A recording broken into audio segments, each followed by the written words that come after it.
नाज़रीन, घोटकी में anti corruption खाते तरफां करप्शन के खात्मे बाबत आलमी दिहाड़े के मौके ते जागरूकता रैली कढी सेमिनार मुनक़िद किया वियो।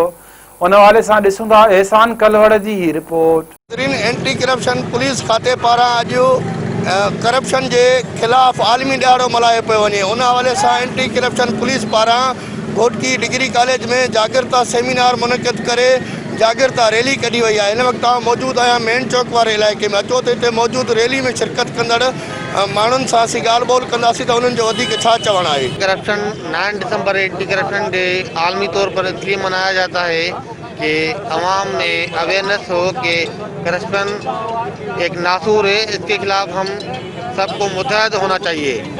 इससे एक बहुत बड़ी आगाही और मैसेज आएगी आवाम में। जिस तरह ये हमारी घोटकी में प्रोग्राम हुआ है, एंटी करप्शन के हवाले से वाक हुई है, लोग देख रहे हैं सारे। इसके हवाले से एक मैसेज लेवल पर अवेयरनेस जाएगी आवाम में कि इस चीज़ को हमें रोकना होगा। अॼु रैली से माण्हुनि खे सुजागी थी आहे, माण्हुनि खे असां आगाही था कयूं त भाई तव्हां सां नाइंसाफ़ी न थियनि, तव्हां अहिड़ी का रिश्वत जहिड़ी ॻाल्हि असुल न कयो। असांजा इदारा तव्हां जेका खुलिया पिया आहिनि, इन आसूर खे ख़तमु कयो।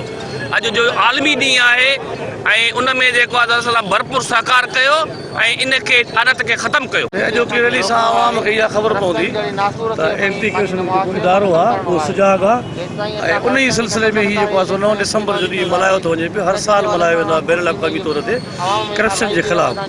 को बि इदारे जो मुलाज़िम या ऑफिसर करप्शन करे थो या उन खां का रिश्वत घुरे थो, उनजे ख़िलाफ़ इदारो ई आहे। एंटी करप्शन जो हिते जो डिस्ट्रिक्ट जी ऑफिस आहे उते जी पंहिंजी कंप्लेन कनि, इंशाअल्लाह तदारक थींदो। साईं जो इहो आलमी दिहाड़ो मल्हायो वेंदो आहे एंटी करप्शन के हवाले से क़ौम के उजागर करण लाइ। तव्हां खां को रिश्वत तलब करे त तव्हां यकदम एंटी करप्शन के इतला ॾेई ट्रैप करायो, उनके गिरफ्तार करायो। फ़ाइदो ज़रूर थींदो जॾहिं बि का रैली निकिरंदी आहे। इहो माण्हुनि ते इम्पैक्ट अचे थो पियो ऐं माण्हुनि में सुजागी अचे थी पई। असुल त माण्हुनि खे सुजाग करिणो आहे त रिश्वत न ॾियो, रिश्वत खां बग़ैर जेको आहे कमु थी सघे थो। ऐं इंशाअल्लाह ताला हिते असांजी ऑफिस घोटकी में एंटी करप्शन ऑफिस खुलियल आहे, तमामु सुठा ऑफिसर वेठा आहिनि। कंहिंखे बि का शिकायत आहे उते पंहिंजी फरियाद दर्ज करे सघनि था। इंशाअल्लाह ताला जो इज़ालो थींदो।